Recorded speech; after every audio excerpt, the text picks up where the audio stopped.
आज अंतर्राष्ट्रीय महिला दिवस के अवसर पर आप सभी मित्रों का हृदय से स्वागत और इस दिवस की हार्दिक शुभकामनाएं भी। थैंक यू गुरुदेव। वास्तव में I have great liking, great love and great respect for women.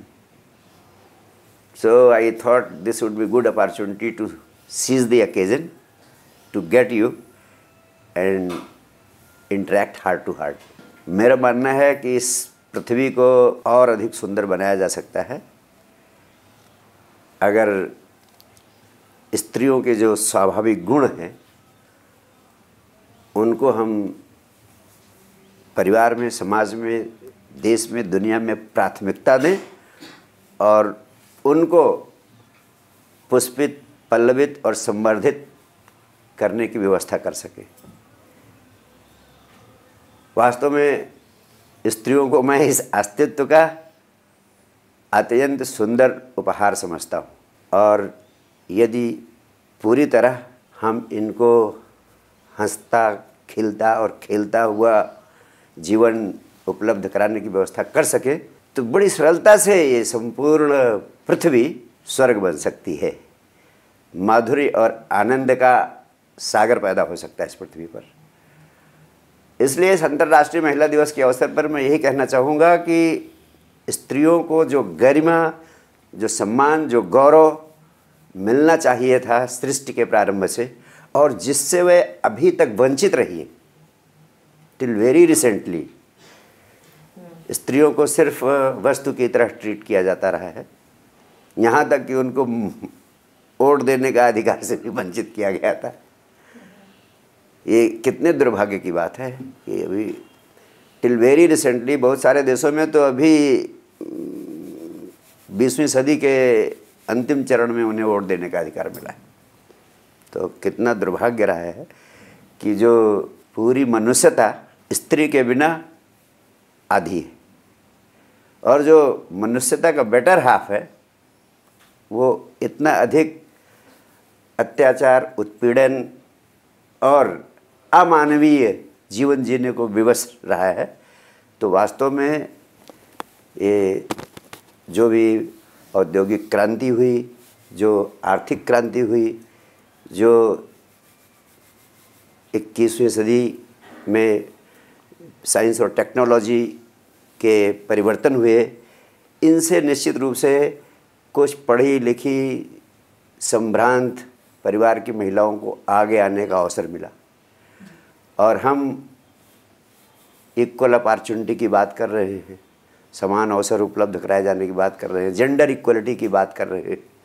ये भी शुभ है, लेकिन अभी भी वास्तव में देखें तो जैसे हिंदुस्तान जैसे देश में स्त्रियों के प्रति जेंडर इक्वलिटी की बात कुछ शहरों तक सीमित रह गई, कुछ पढ़े लिखे शिक्षित वर्ग तक सीमित रह गई। अभी गाँव में 90% स्त्रियों की दशा उतनी ही दयनीय है जितना पहले थी। भले ही थोड़ा सुधार हुआ है, बट वास्तविक दृष्टि में जैसा हम चाहते हैं उस दृष्टि से वो 90% पीछे हैं। अभी बहुत काम किए जाने की आवश्यकता है। इसलिए मैं गंभीरता से, हृदय से महसूस करता हूँ कि अंतर्राष्ट्रीय दिवस के अवसर पर कुछ सक्रिय प्रयास किया जाए और उस प्रयास को केवल वर्ष में एक दिन के लिए नहीं बल्कि हर दिन उन मान्यताओं को, उन विचारों को, उन निर्णयों को लागू करने की चेष्टा की जाए, उसके प्रति हर वर्ग के लोगों में जागरूकता पैदा की जाए। तो ये महत्वपूर्ण आयाम है जिस पर मैं ज़रूर चर्चा करना चाहता था। और बड़ी मज़े की बात है जो ये 2023 का अंतर्राष्ट्रीय महिला दिवस घोषित किया गया है, इसकी थीम है एम्ब्रेस इक्विटी कैंपेन। यानी सारी दुनिया में एम्ब्रेस इक्विटी कैंपेन संचालित किया जाना है, यानी सारी दुनिया को जगाना है, अवेयरनेस पैदा करनी है। अब एम्ब्रेस इक्विटी कैंपेन का एक दूसरा महत्वपूर्ण अंश है कि इक्वलिटी इज़ नॉट एनफ, यानी gender equality is not enough, यानी समान अवसर महिलाओं को दिया जाए इतना ही पर्याप्त नहीं। आवश्यकता किस चीज़ की? इक्विटी की। इक्विटी का और इक्वल अपॉर्चुनिटी में बड़ा अंतर है। इक्वल अपॉर्चुनिटी की बात स्वाभाविक है, सहज है, कर दी जाती है, लेकिन अपॉर्चुनिटी दे दी जाए, लेकिन स्त्रियों के पास, बालिकाओं के पास वो संसाधन ही नहीं है, उतना उनको व्यवस्था ही नहीं दी गई है कि वह अपॉर्चुनिटी दे दिए जाने मात्र से वो एक तकनीकी बात हो गई, एक वैधानिक बात हो गई कि आपने औपचारिकता पूरी कर दी, अधिकार दे दिया, लेकिन उनको आपने पढ़ाई का संसाधन नहीं दिया, उनको रोटी कपड़ा की सुविधा नहीं दी, और आप खाली औपचारिकता करते रहें। तो उस औपचारिकता के करने से, इक्वल जेंडर इक्वलिटी की घोषणा करने से समस्या का अंत नहीं होना है।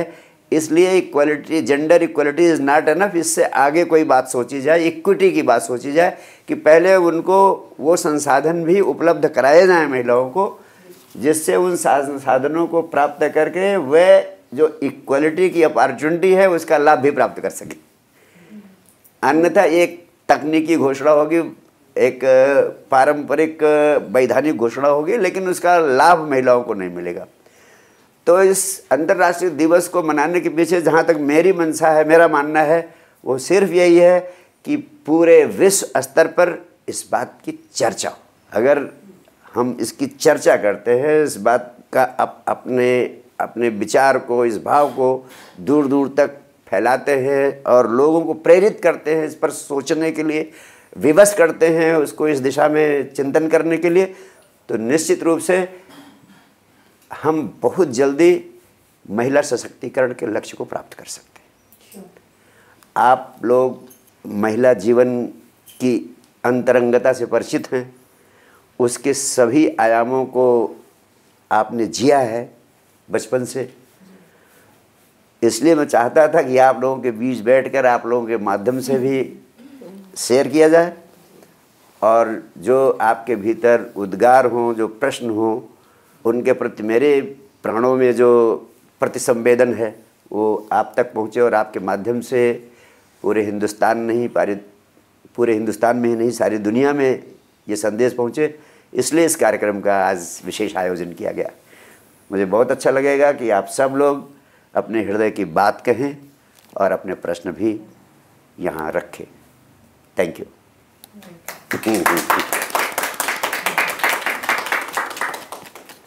Hello, Jai Gurudev Guruji. I am Shreya and I am a life coach and a healer. Okay. And I have a question कि spirituality और religion में क्या फ़र्क है अगर है तो, और spirituality हम अपने daily life में कैसे प्रैक्टिस कर सकते हैं?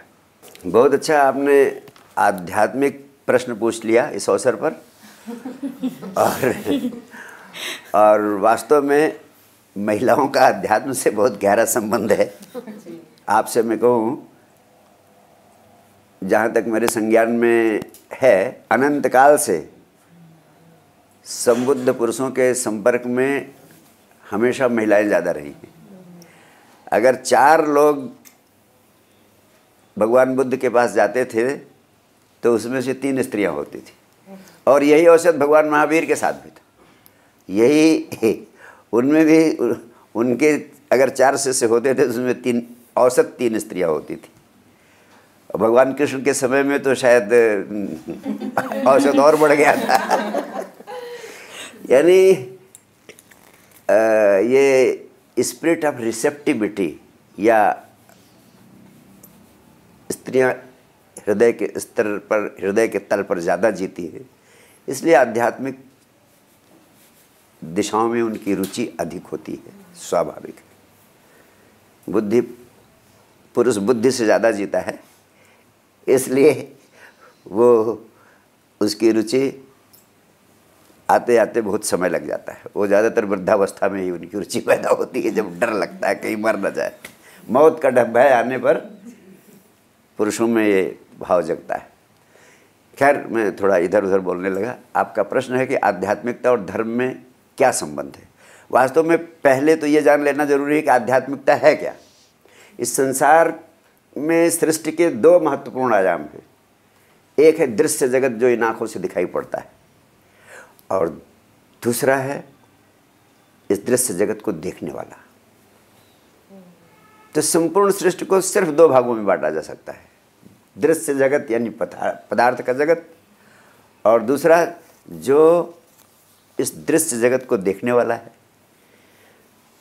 तो पदार्थ जगत के संबंध में विशिष्ट जानकारी का नाम है विज्ञान। और ये जो इस दृश्य जगत को देख रहा है, ये कौन है? क्या आंखें देख रही? नहीं, आंखें तो सिर्फ खिड़की है। इस खिड़की के पीछे कौन है जो दृश्य जगत को देख रहा है? वो देखने वाला कौन है, यानी मैं कौन हूं, इसे जान लेने के विज्ञान का नाम है अध्यात्म। तो सारी अध्यात्म की खोज, सारे अध्यात्म की साधना स्वयं को जान लेने की साधना है।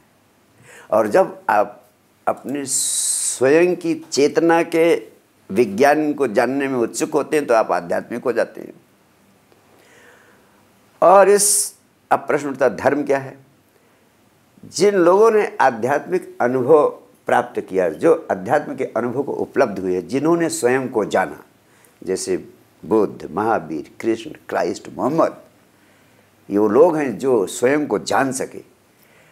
उन्होंने स्वयं को जानने की व्यवस्था के बारे में कुछ बातें लोगों को समझाई कि कैसे तुम स्वयं को जान सकते हो।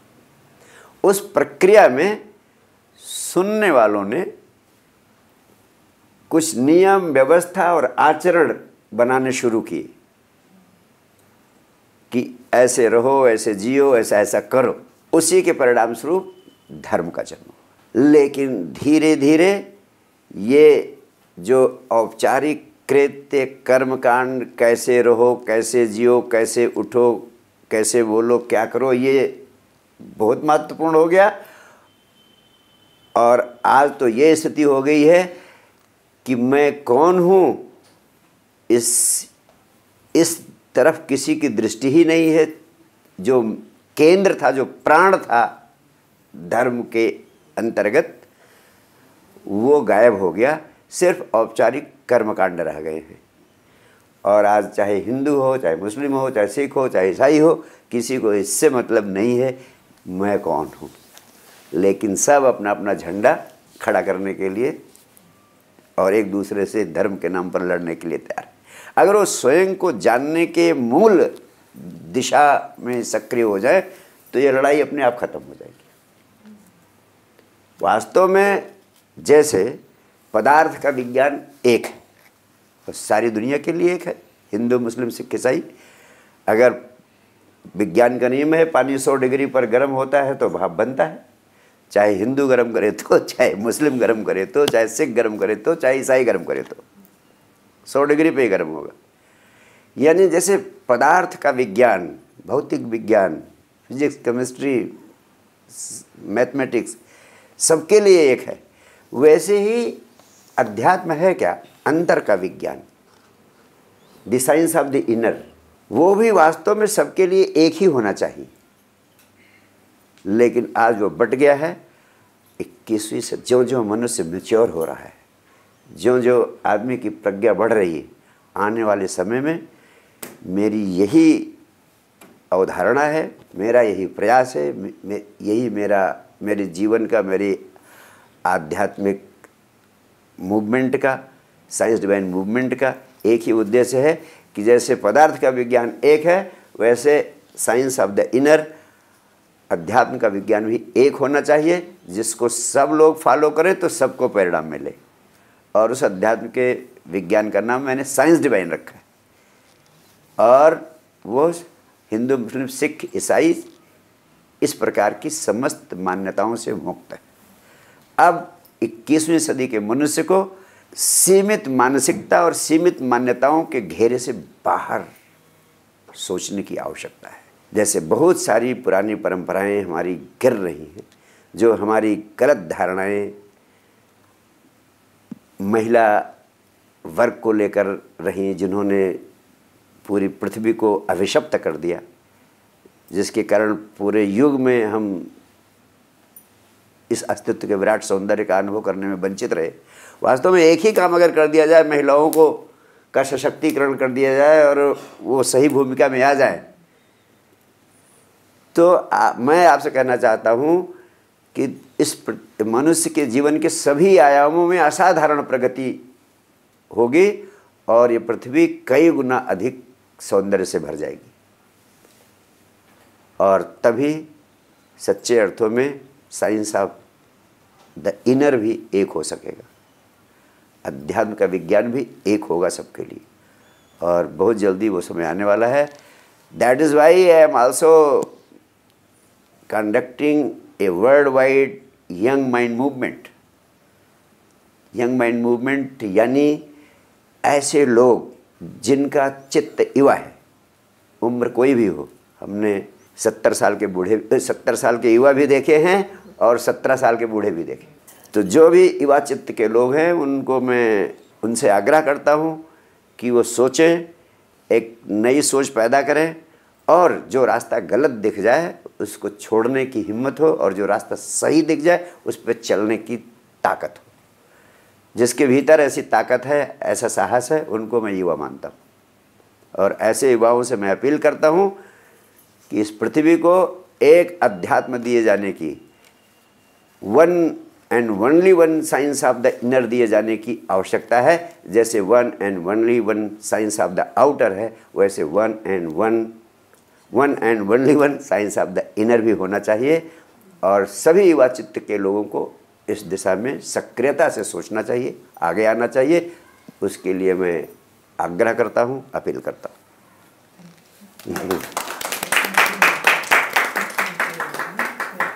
जी, गुरुदेव जी के चरणों में कोटि कोटि नमन। मेरा नाम रितु तिवारी है, मैं साइंटिस्ट हूँ ministry of health and family welfare में। गुरुदेव जी, मेरा ये क्वेश्चन है कि आज भी वुमेन को उतने ग्रेसफुल तरीके से नहीं देखा जाता, ना पर्सनली ना प्रोफेशनली। इन अदर टर्म्स भी कह सकते हैं कि वुमेन एम्पावरमेंट खाली टाइटल में ही रह गए। तो कैसे हम अपने आप को इस ऑपरेशन से बाहर लेकर आएँ, या कैसे अपने आप को इतना मजबूत करें कि हम पर्सनली और professionally in front of man खड़े हो पाएँ? ओके रितु जी, सबसे पहली बात मैं ये कहना चाहूँगा, आप अपने सशक्तिकरण के लिए पुरुषों पे क्यों निर्भर रहती है? महिलाओं को स्वयं को सशक्त करने की दिशा में सक्रिय होना चाहिए। Do not drop the idea of depending on others. स्त्रियों को सिर्फ डिपेंडेंट बना दिया गया है। एक ऐसी मानसिकता हजार साल से पैदा कर दी गई है, जैसे वे किसी दूसरे के सहारे ही चल सकती, कोई दूसरा ही उनकी रक्षा करे तभी वो सुरक्षित रह सकती है, कोई दूसरा उनको सम्मान दे तभी वो सम्मानित होंगे। सबसे पहले तो मैं सारी महिलाओं से हृदय से आकांक्षा करता हूँ कि वे स्वयं को सशक्त मान लें। और पुरुष क्या, कोई भी दूसरा उनका कुछ नहीं बिगाड़ सकता है। अगर आप स्वयं को सशक्त मान लेंगे तो मान लेने के बाद वैसी परिस्थितियां पैदा होने लगती। जैसा आप मान लेते हैं, मान लेना बहुत महत्वपूर्ण है।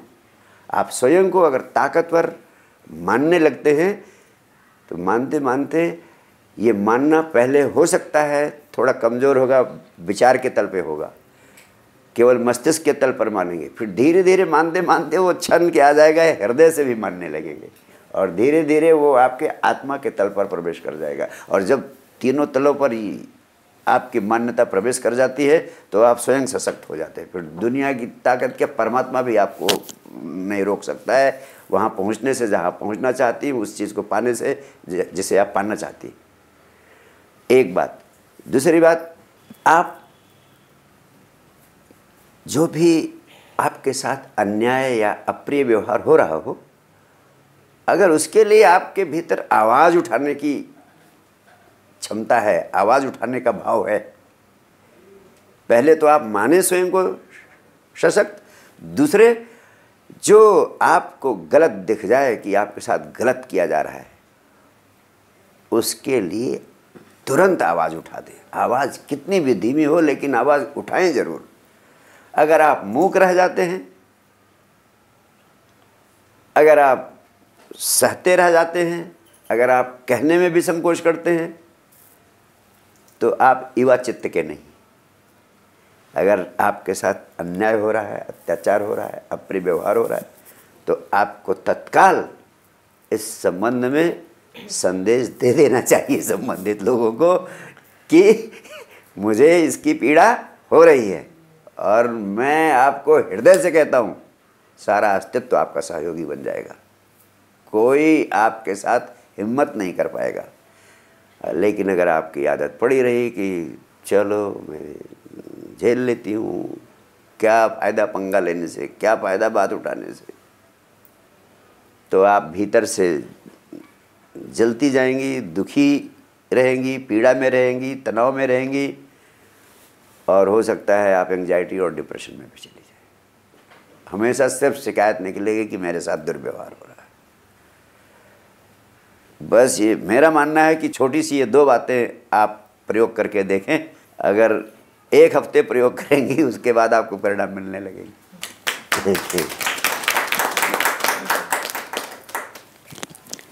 गुरुदेव प्रणाम।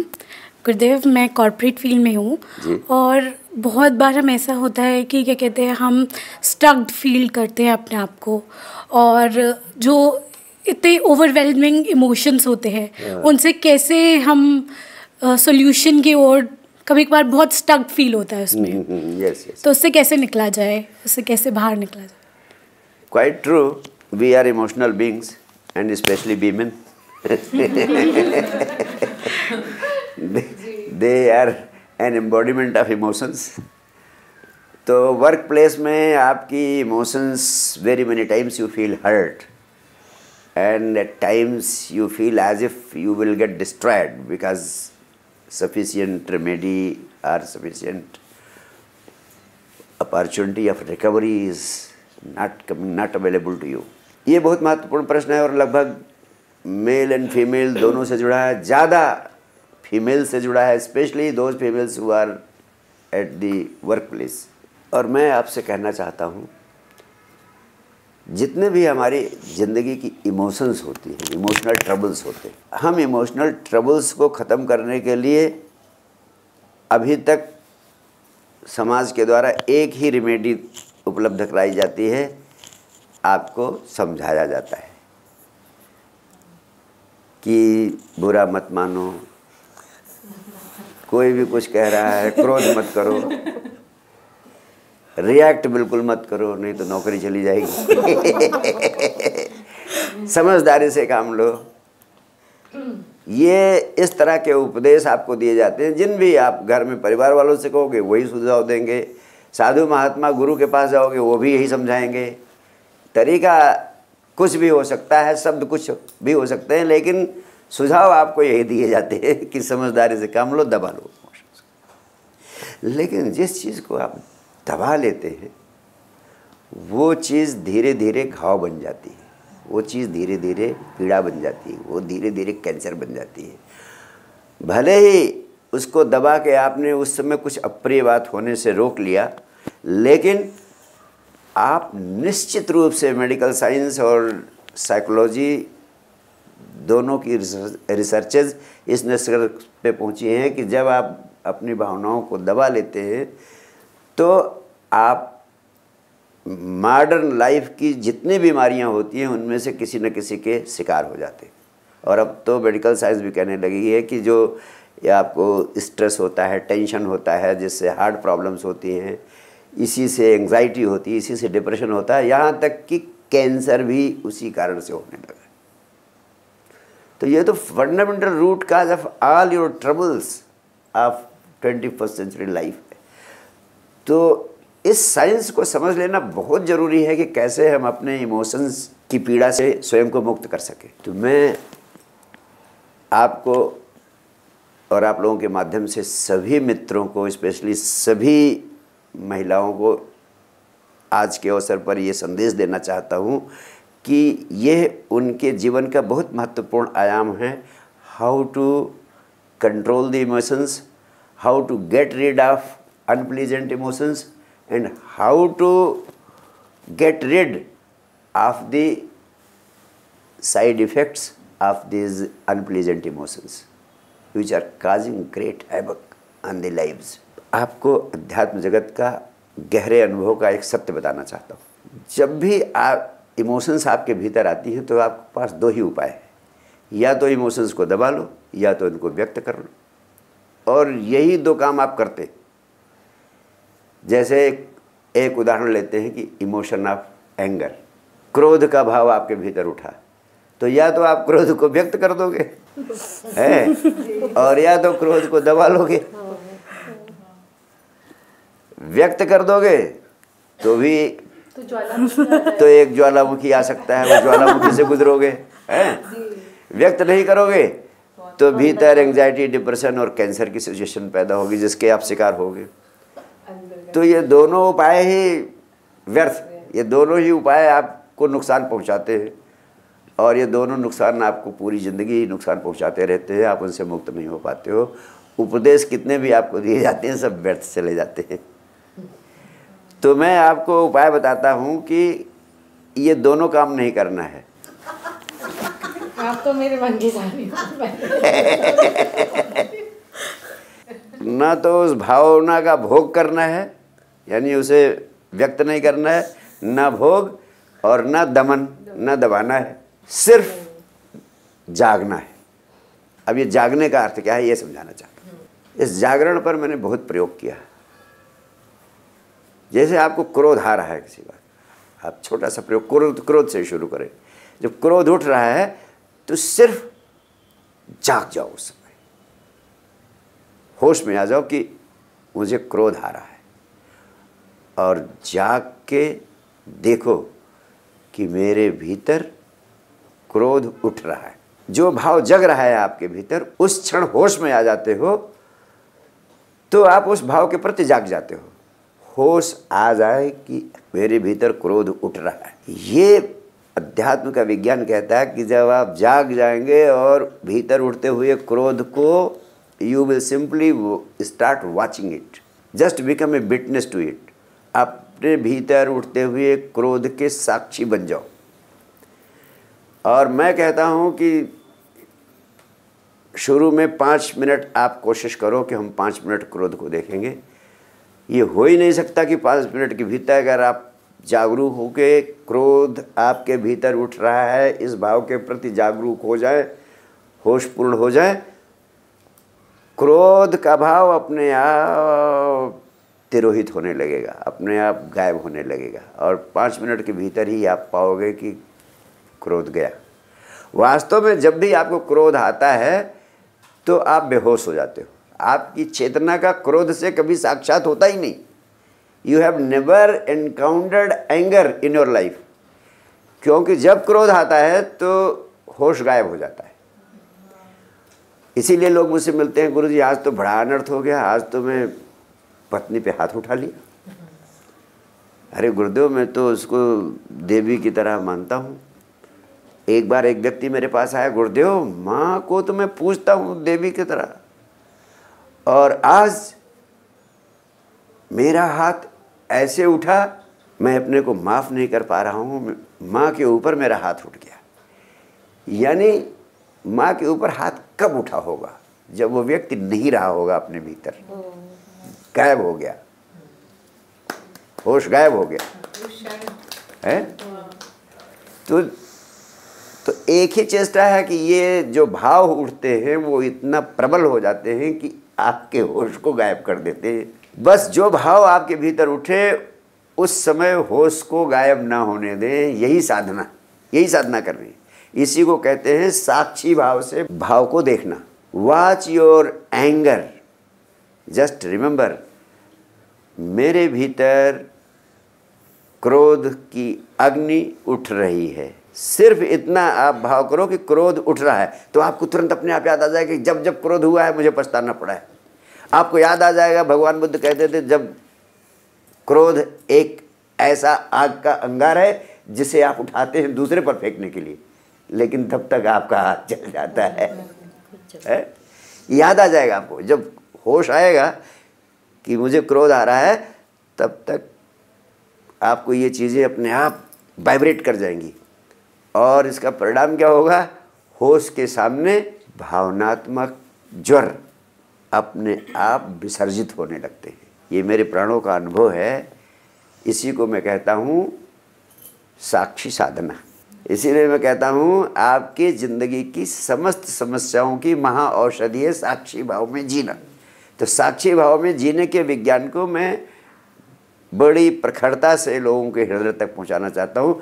विस्फोटक शक्ति है इसमें, आपको ज़िंदगी के सभी दुखों से मुक्त करने की शक्ति है। ये इन्हीं भावनाओं के शिकार हो के आपके भीतर एंग्जाइटी, डिप्रेशन और तरह तरह की बीमारियां होती हैं। इनसे आप कितनी सरलता से मुक्त हो सकते हो?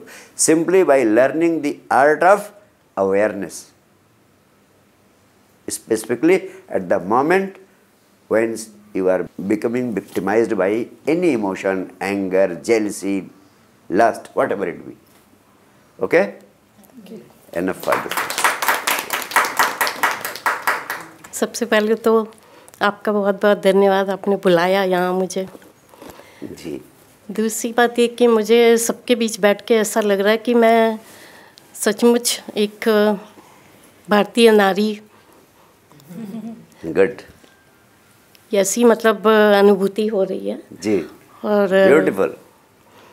दूसरा मेरा एक मतलब मेरे अंदर एक हलचल सी रहती है इस बात की कि आज 60 साल की उम्र मेरी हो गई। सुख की अनुभूति भी हुई, दुख की अनुभूति भी हुई, संतुष्टि की भी हुई और आनंद की भी हुई। आनंद के बाद आपका सुनने के बाद महा आनंद की भी हुई। जी जी जी। परंतु मुझे शांति क्या है इसकी परिभाषा आपसे समझनी है जी। कि मैं शांति की अनुभूति को पूरा महसूस करूं। आपके भीतर शांति का अनुभव करने की प्यास है तो पहले तो जान ले शांति होती क्या। शांति होती है अशांति का अभाव, अशांति का अभाव। और अशांति क्यों आती है इसको समझे तब शांति का अर्थ समझ में आएगा। अशांति का अभाव ही तो शांति है। तो अशांति कैसे आती है, क्यों आती है? अशांति के आने का एक ही कारण है कि आप कुछ विचार करने लगती हैं किसी चीज़ के बारे में और वो विचार आपको इतना दुखदाई हो जाता है, वो विचार इतना पीड़ादायी हो जाता है, वो विचार इतना चिंता और तनाव पैदा करने लगता है कि आप सामान्य नहीं रह पाते। तो यानी सारी अशांति का कारण हो गया विचार। और विचार कहाँ उठते हैं? आपके मन में, मस्तिष्क में, माइंड में। What is mind? जैसे वृक्षों के समूह को कहते हैं वन, वैसे विचारों के समूह को कहते हैं मन। आप 24 घंटा विचारों के जाल में उलझे, 24 घंटा, एक क्षण भी नहीं बीतता। जब तक आप जगते रहते हैं विचार आपको घेरे रहते हैं। यस और नो? घेरे रहते हैं। और ये विचार यही अशांति पैदा करते हैं। तो आप याद रखें कि विचार यानी मन का स्वभाव ही है अशांति। मन का स्वभाव ही है अशांति। Intrinsic nature of mind is peacelessness. शांत मन, ये विरोधाभासी शब्द है। शांत मन कहने का अर्थ है शीतल आग। जैसे आग ठंडी नहीं हो सकती वैसे मन कभी शांत नहीं हो सकता। बिकॉज मन का अर्थ ही होता है कि ये हमेशा चलायमान रहता है। X, Y, Z, A, B, C, D, always jumping from this to that, this to that, this to that. तो ये तो, और फिर thoughts one next next next. तो शांत मन असंभव है।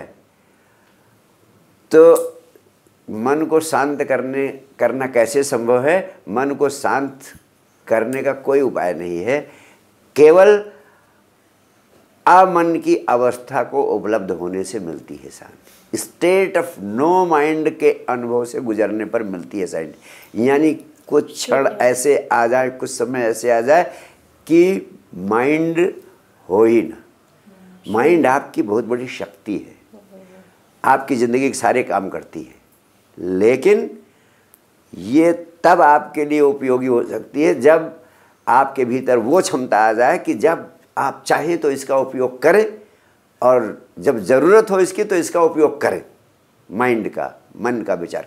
और जब ज़रूरत ना हो तो you should be capable of putting it to rest, you should be capable of putting it aside. लेकिन मन आपके भीतर, सबके भीतर, सारी मनुष्यता के भीतर सबसे बड़ा दुर्भाग्य ये है कि इतनी बड़ी शक्ति का उपयोग करने की कला आपके पास नहीं है। और सारा अध्यात्म इसी कला को उपलब्ध कराने का विज्ञान है। अगर इस कला को आपने नहीं सीखा और आप आध्यात्मिक कहते हैं अपने को, तो व्यर्थ, नासमझी, विरोधाभास, किसी काम का नहीं। ये मन तो आपकी ऐसी जैसे एक राइफल है, वो आपके लिए बहुत उपयोगी है। लेकिन मन एक ऐसी राइफल है जो आपको मिल गई, अब वो चालू हो गई वो, और धड़ धड़ धड़ धड़ फायर कर रही है। एक राइफल आपके हाथ में है जो लगातार फायर करती जा रही है, गोलियां बरसाती जा रही है। अब उसको संभालना क्या है? वो आपके लिए अशांति का कारण बनेगी कि नहीं बढ़ेगी? तो अब अगर शांति पानी है तो राइफल को स्विच ऑफ करने की टेक्निक आनी चाहिए, आपको आनी चाहिए कि नहीं? तो आपको मन को स्विच ऑफ करने की टेक्निक आनी चाहिए। अध्यात्म मन को स्विच ऑफ करने की टेक्निक का नाम है, और उस टेक्निक का नाम है संजीवनी क्रिया, जिसे मैं ध्यान कहता हूँ। तो ध्यान का अभ्यास करें और अपने मन को, ब्रेन को कुछ समय के लिए स्विच ऑफ करें। जब स्विच ऑफ करने की टेक्निक आ जाएगी, आधे घंटे, 1 घंटे, 10 मिनट, 5 मिनट, 1 मिनट भी उसकी झलक हो जाएगी, मन को स्विच ऑफ करने का अनुभव हो जाएगा, तो उस अनुभव को और अधिक बढ़ाना आपके लिए बहुत आसान हो जाएगा। कुछ दिनों में आप कुशल हो जाएंगी, धीरे धीरे अभ्यास से, अभ्यासात कुशल हो जाएंगी, और उस स्थिति में इतनी आपको झलक मिल जाएगी जब आप चाहेंगी, और फिर वो धीरे धीरे आपके 24 घंटे के जीवन में भी शांति फैल जाएगी। आप उसकी जड़ को समझ लेंगी, मूल कारण को समझ लेंगी। मूल कारण को समझने से ही मुक्ति है। इसीलिए अध्यात्म के वैज्ञानिकों ने कहा ज्ञानेन मुक्ति। Thank you. प्रणाम गुरुदेव जी। आज इस अवसर पे आपने हमें यहाँ पे आमंत्रित किया, इसके लिए सबसे पहले कोटि कोटि प्रणाम और कोटि कोटि धन्यवाद जी। और आज इस मंच के माध्यम से मैं अपनी माता जी श्री को, अपनी सासू माँ को, और जो मेरी दीदी हैं, जो भी स्त्री मेरे जीवन में है, हाँ, उनको धन्यवाद कहना चाहती हूँ। क्योंकि हम जो भी हैं यहाँ पे as a product, as a individual, वो आज उसमें हमारी माताओं का बहुत सहयोग है। मेरे जीवन में, मैंने जीवन में सक्सेस बहुत देखी है, और हमेशा मेरा कदम एक कदम आगे रहा। वो एक कदम इसलिए आगे रहा कि सिर्फ स्त्री मेरी माता ने नहीं, एज ए पुरुष मेरे पिता ने भी मुझे हमेशा आगे बढ़ाया और आगे बढ़ाने का हौसला दिया। आज हम जो भी इस 2023 में 21वीं सदी में जो नारियां हैं और कुछ अपनी आवाज़ उठाने के सक्षम हैं, तो हम इसलिए हैं क्योंकि कहीं ना कहीं हमारा समाज स्त्रियों के लिए आगे की ओर बढ़ रहा है। मेरा गुरुदेव जी के लिए कोई प्रश्न इसलिए नहीं है, मैं प्रश्न शून्य हूँ आज, परंतु मैं गुरु जी से सिर्फ आशीर्वाद चाहती हूँ कि विमेन एम्पावरमेंट जो अभी तक गुरु जी ने बोला, महिला सशक्तिकरण के लिए, इसे मेरे विचार में जो मुझे लगता है, जो मैं गुरु जी के चरणों में अर्पित करना चाहती हूँ, इसे ग्लोबल मूवमेंट बनाने की आवश्यकता है। महिलाएं सिर्फ भारत में ही नहीं, पूरे विश्व में पीछे हैं जी। और भारत में कहीं आगे हैं विश्व के कई देशों से जी। तो जब तक इसको एक ग्लोबल मूवमेंट नहीं मिलेगा, जब हमारे देश में एक बहुत अच्छी बात मैंने देखी है, आजकल हम ग्लोबल मूवमेंट में बहुत आगे हैं, चाहे वो फिर G20 हो या विश्व गुरु बनने की बात हो या वसुधैव कुटुंबकम की बात हो। तो जब वुमेन एम्पावरमेंट एक ग्लोबल विषय भारत आगे लेके जाएगा, तो सबसे पहले भारत की नारियों का ही उत्थान आगे होगा। Yes. भारत की नारियां सबसे आप पहले आएंगी। जिस प्रकार हमारा देश पूरे विश्व में अपना परचम लहरा रहा है, आज अमेरिका में, यूके में भारतवासी प्रतिनिधित्व कर रहे हैं देशों का, तो स्त्रियों की भी संख्या वहाँ भी बढ़नी चाहिए, मेरी ये अभिलाषा है। और इसके लिए गुरुजी से आशीर्वाद चाहते हैं और चाहते हैं गुरुजी आज से यहीं से वुमेन एम्पावरमेंट को एक ग्लोबल मूवमेंट दें, ये मेरी गुरुजी से प्रार्थना है। Wonderful Mallika ji, I am very happy at your inner urge to ensure the spreading of this movement all over the globe. तो इस संबंध में सबसे पहले तो मैं यही चाहूँगा कि अगर हम सब की अंतर हृदय से चाह है कि ये ग्लोबल मूवमेंट हो और भारत उसका नेतृत्व करे, भारत की महिलाएं उसका नेतृत्व करें, तो हमें अपने देश के भीतर इस दिशा में कुछ बड़े कीर्तिमान निर्मित करने होंगे। अपने देश में हमें कुछ बड़ा काम करना होगा। अपने देश में इस अवेयरनेस को बहुत दूर दूर तक रूरल एरियाज़ में भी पहुंचाना होगा और इसकी सिर्फ हम चर्चा करके संकल्प ले लें कि हाँ, हम एक ग्लोबल मूवमेंट शुरू करेंगे और भारत उसमें अग्रगणी भूमिका निभाएगा, इतने से काम होगा नहीं। कुछ ठोस कदम उठाने की दिशा में मैं तो चाहूँगा जितने लोग यहाँ पर बैठे हैं, जितनी बहनें यहाँ बैठी हैं, मेरे साथ एक संकल्प ले लें, एक निर्णय ले लें और एक कमेटी आज ही बना लेते हैं इतने लोगों की कि हम लोग इस दिशा में हर महीने कुछ ना कुछ काम करेंगे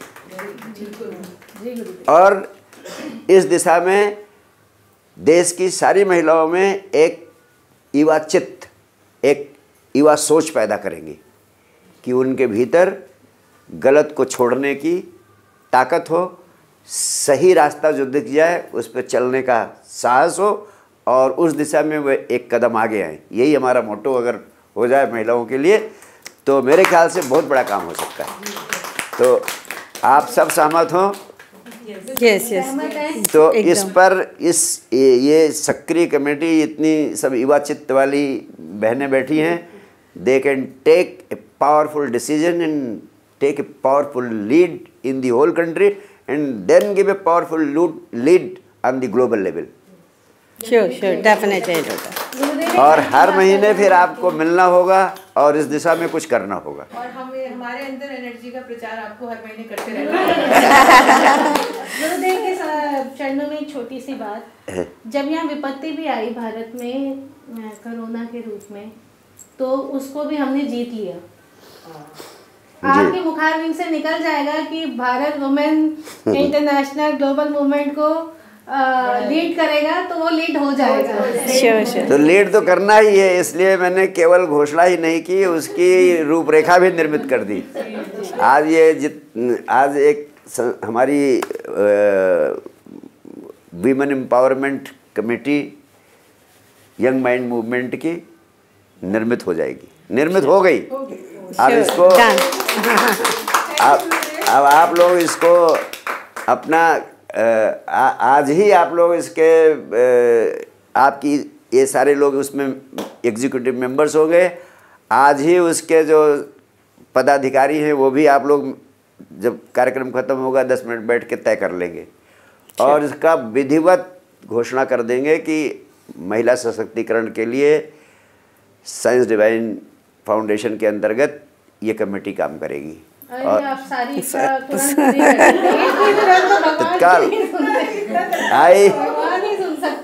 I have great trust in instant action and 21st century requires everything instant. Instant coffee.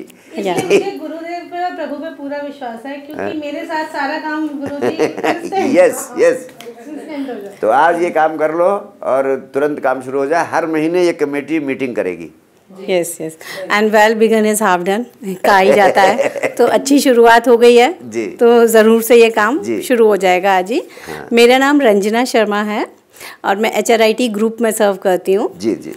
वैसे तो मैं अपने आप को मतलब कहना चाहिए कि लगता है there is always room for improvement. जी जी। मुझे लगता है कि मैं शायद लॉजिकल बच्चों को लॉजिकल शिक्षा देती हूँ, लॉजिकल इन द सेंस कि जो आपने बताया हाँ। आध्यात्म और रिलीजन, हाँ। शायद इसके कॉन्सेप्ट मेरे अभी तक क्लियर नहीं थे। हाँ हाँ जी जी। क्योंकि हम ज़्यादा लॉजिक्स पे जब विश्वास करते हैं तो फिर वो लॉजिक्स कहीं ना कहीं और कन्फ्यूजन क्रिएट करते हैं। जी जी जी। हम बच्चों को कोरिलेट करके बताते हैं कि बेटा अंडरस्टैंडिंग ये होती है, इसको वैलिडेट करो, राइट इवैल्यूएशन करो, है ना, और राइट इवैल्यूएशन करने से ही हम एक दूसरे को अपने समान समझें।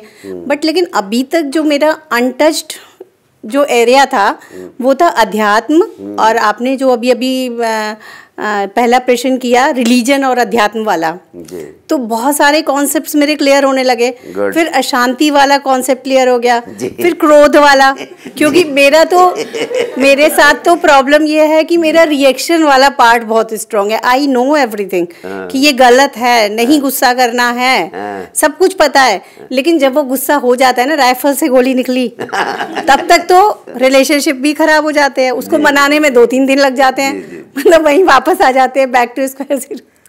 तो आज काफ़ी चीज़ें पता चल रही है कि अगर आप थोड़ा सा राइफल को दूर रखोगे, मन को विचार शून्य करोगे, अध्यात्म है क्या, मेडिटेशन है क्या, साक्षी भाव जो आपने बताया, ये एकदम ऐसा कॉन्सेप्ट है जो मेरे लिए नया तो है, but I am ready to follow it, कि मैं ज़रूर से इसकी कोशिश करूँगी।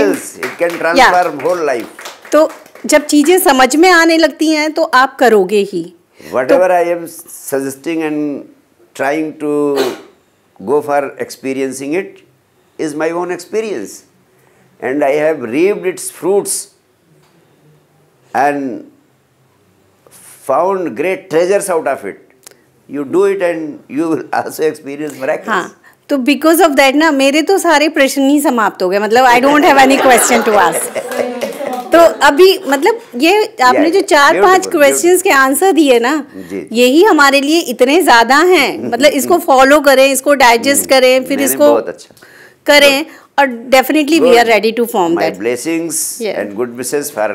Thank you so much sir, आपने कैसा प्लेटफॉर्म दिया। प्रणाम गुरुजी। जी।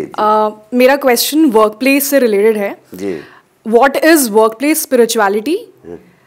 And women, because they have some unique traits, they face unique challenges. We've already spoken about some of them. Yeah. So how can spirituality help us succeed at our workplace? Okay. Where there is, cutthroat competition, there is politics as well at the same time. Yeah. Very live question coming from the depth of one's Nancy's heart. You see, spirituality is something which can help you not only at your workplace, but in all dimensions of your life. You will find that the problems which you are facing in your workplace will automatically start dissolving. They are actually no problems. They become problems only because of your own approach, because we don't know the other dimension of being. We know only one dimension of being. If somebody is speaking harsh, I know only one dimension, that I must become harsher. If somebody is using a 4-letter word towards me, I will repeat it 10 times against him. We are simply working like a robot. We are simply living like a robot. In fact, in actuality, we are not even living. We are being led to live in this way or in that way. We have become quite mechanical. Nancy is not living. Only something is living in this body of Nancy. Nancy's body is working and living like a robot. Spirituality means you realize you are Nancy and you will live your life in your own way. Take responsibility of your life. Take responsibility that you will not react, you will respond. As Ranjana ji said, that every time she has been reacting. I know respond करना है, but still I react. But still, because that has become the default mode. Reaction has become the default mode. Negativity has become the default mode. Because we go into the memories. Yeah, spirituality simply means becoming responsive, learning the art of giving a response, not reacting. And how can you become responsible? This is the whole thing. For being responsible, what I told you, you will have to understand the cause of your trouble. You have to learn the art of being aware. When a situation of reaction comes up, you have to become aware that I should not react, I should respond. And a very simple technique,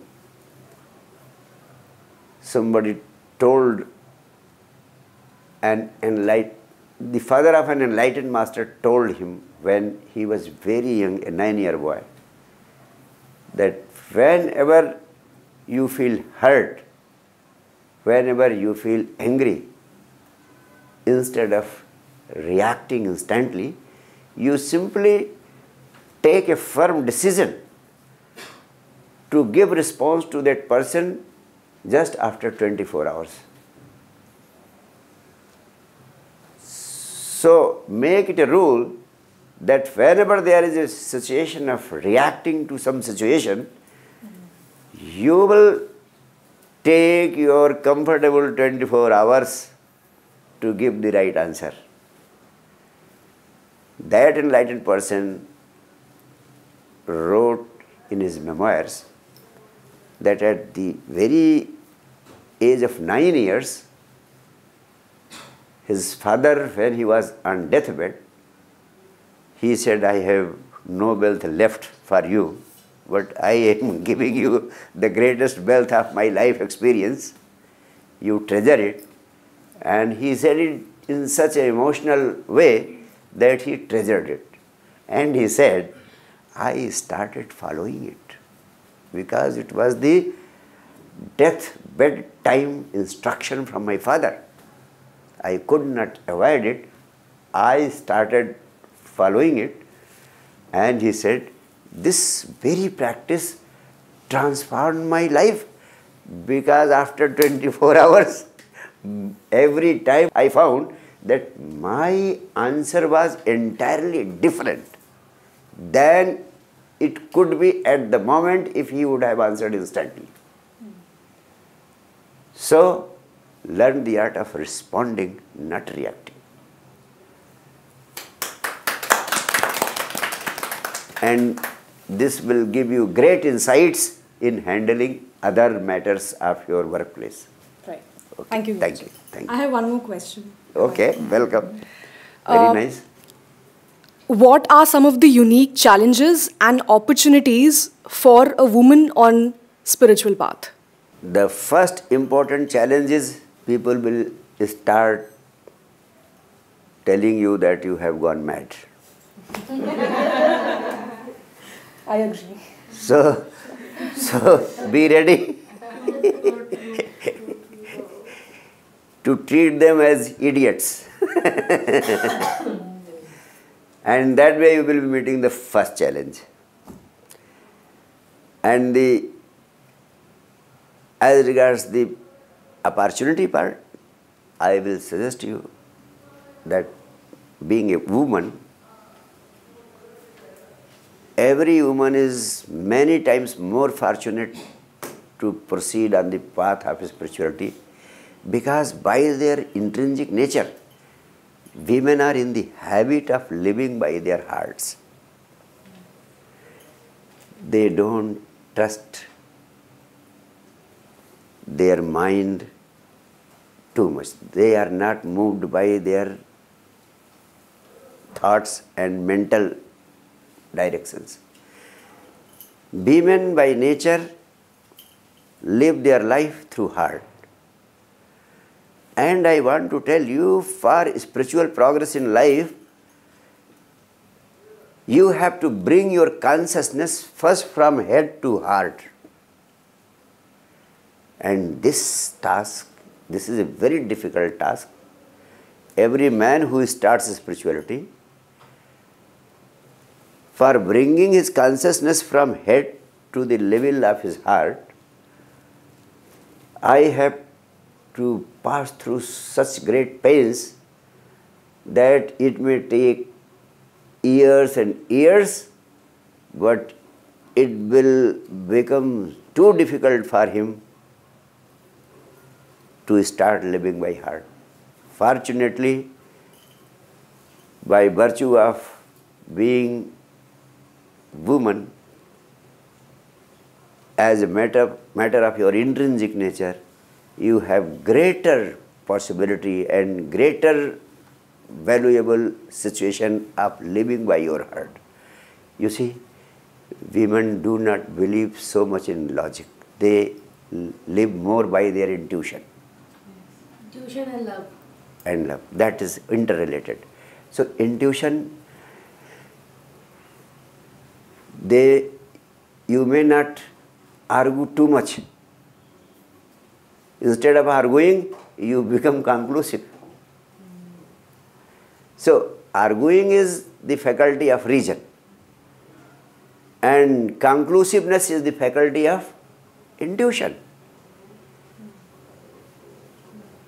And that is, at this point, I want to tell your counterparts also that men can be right in their arguments, but women is never wrong in her conclusions. So this is one asset, one opportunity. Your journey will be lessened by 50%. So avail of this opportunity, come forward. Yes. And start practicing awareness, start practicing meditation. And I want to tell you, meditation is the essence of all spirituality.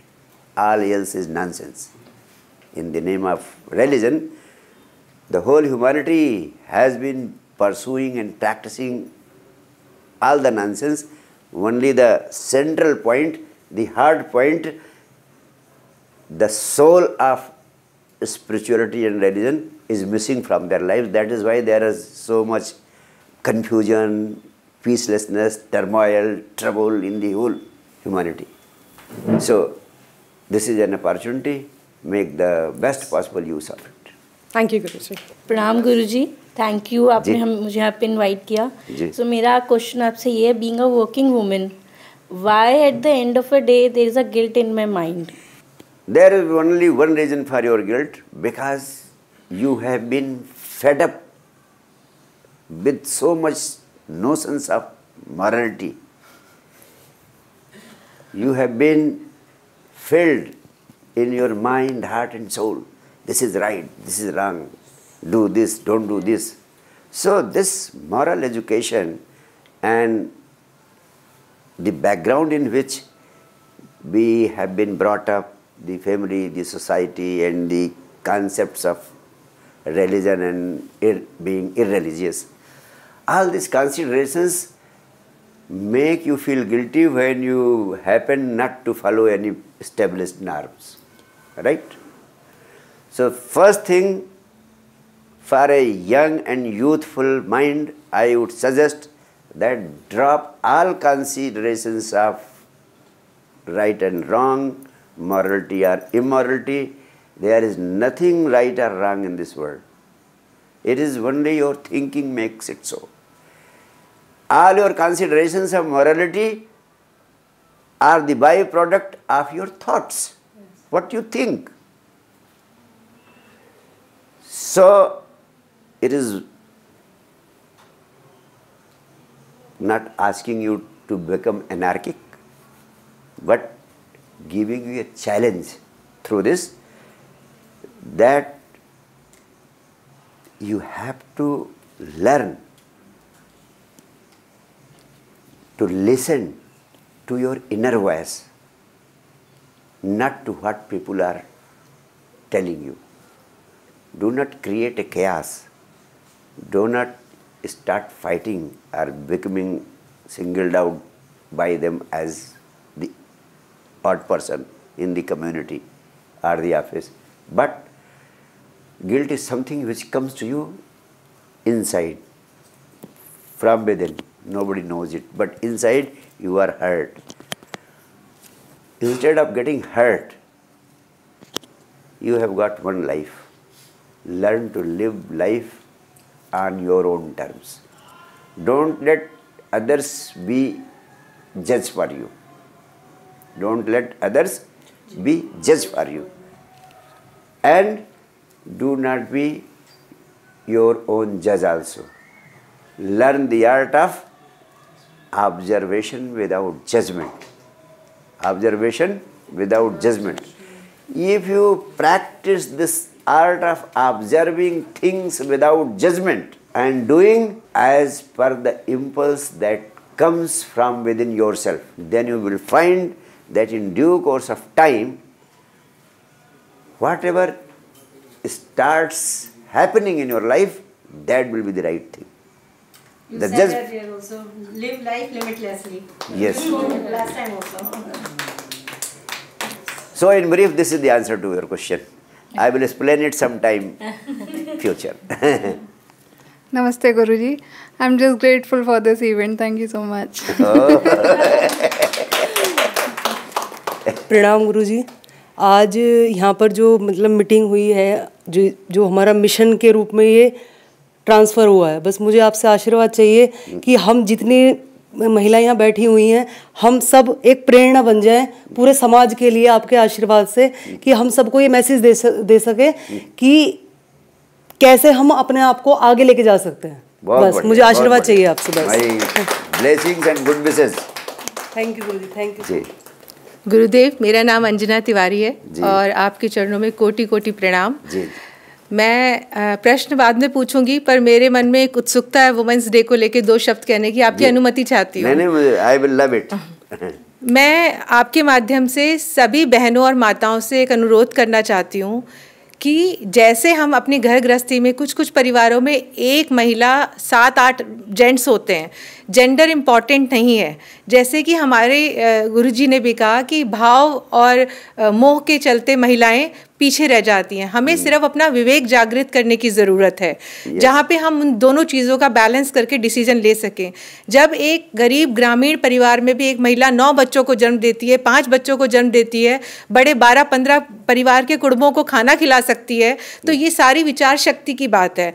विचार शक्ति की वजह से ही भारतवर्ष की बहुत समृद्ध महिलाएं हुई हैं, जिनका, जैसे आप कल्पना चावला की बात करें, आप बात करें कि जो हमारी पर्वतारोहण थी उनकी बात करें, आप रानी लक्ष्मीबाई की बात करें, आप एक गरीब परिवार से जिसके पति भी नहीं है, वो खेतों में हल चलाकर अपने बच्चों का यापन कर सकती है, उसकी बात करें। तो कुल मिला के मेरे को जो समझ में आया है कि हमारे को अपने विचारों में परिवर्तन लाने की ज़रूरत है।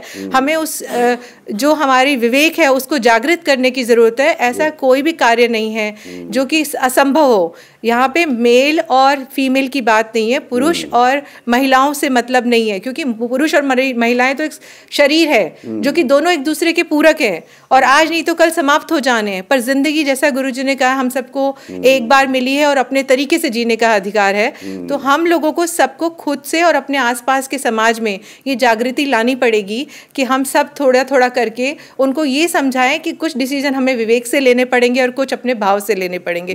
जहाँ पे हम साक्षी भाव में हो जाएंगे, वहाँ पे हमारे निर्णय हमेशा सफलतापूर्वक होंगे और उन सफलताओं के बेसिस पे हम लोग अपने कार्य क्षेत्रों में, अपने जिस भी फील्ड में, चाहे हम फीमेल्स अगर वर्किंग नहीं भी हैं तो भी कोई फर्क नहीं पड़ता। मेरा मानना ये तो आपको अपॉर्चुनिटी मिली है और आप उसको भुना रहे हो, पर जिस दिन से हमारा जन्म हुआ है उस दिन से हमारा इस पृथ्वी के या इस समाज के प्रति जो दायित्व है उसको हम बखूबी से निभाएं। ज़रूरी नहीं है कि हम किसी कॉर्पोरेट वर्ल्ड के लिए काम कर रहे हैं या किसी शिक्षा क्षेत्र में काम कर रहे हैं। हर वो महिला जो किसी ना किसी कार्य में सुबह 6 बजे से शाम को 12 बजे तक कार्य में निर्मित रहती है, वो अपना पूरा 100% देती है। उस सभी महिलाओं को मैं नमन करती हूँ और उनको सिर्फ अपना विवेक जगाने की ज़रूरत है और कोई मेहनत नहीं करनी है। Very good. मैं आपसे एक और ये कहना चाहूँगी कि सभी महिलाएं, जैसे कि भगवान ने सभी भाव, सभी भंगिमाएं सबके अंदर दिए हैं, क्रोध, काम, मोह, लोभ, आनंद, वैसे ही सभी महिलाओं के अंदर ये दोनों रूप भी दिए हैं।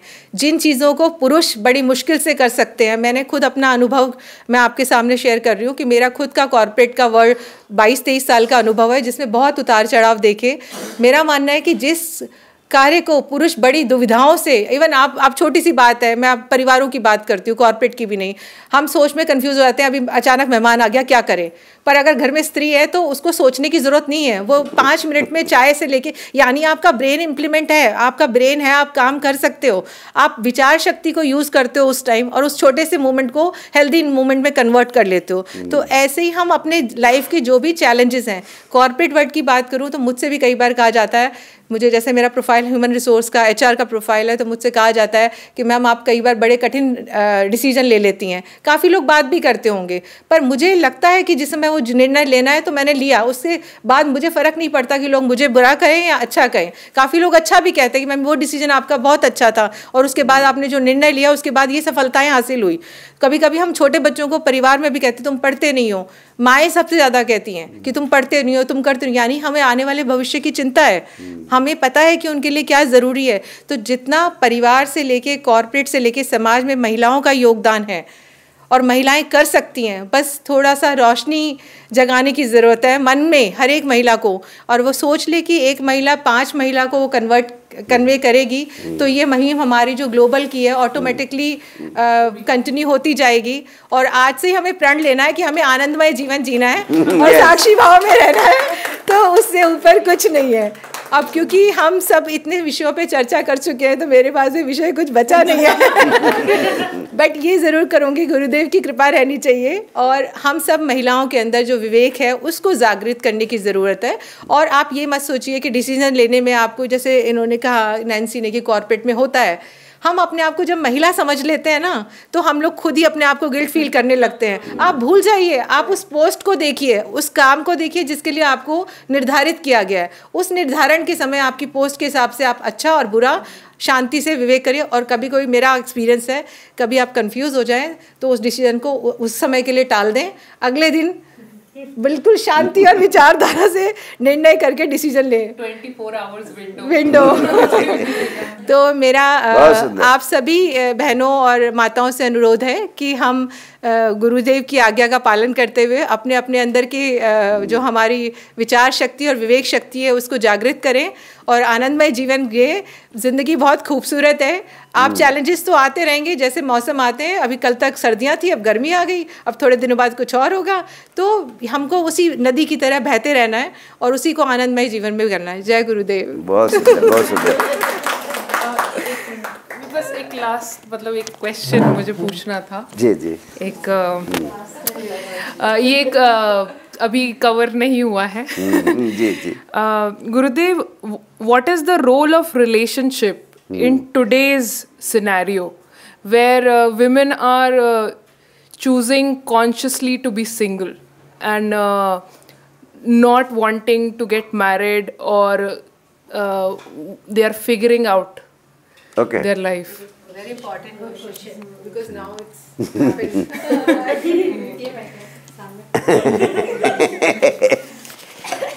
देखिए, मेरा मानना है जो भी निर्णय, जो भी कृत्य आप कॉन्शसली करते, होशपूर्वक करते, होशपूर्वक किया गया हर कृत्य शुभ है। और समाज उसको क्या संज्ञा देता है, समाज उसके प्रति क्या प्रतिक्रिया करता है, समाज तो अनकॉन्शियस है ही। समाज तो कॉन्शसनेस की अपेक्षा समाज से की ही नहीं जा सकती। Consciousness, individual consciousness can be expected, must be expected. Individual consciousness के तहत जो भी आप निर्णय लेते हैं वही निर्णय आपको कंटिन्यू करना चाहिए।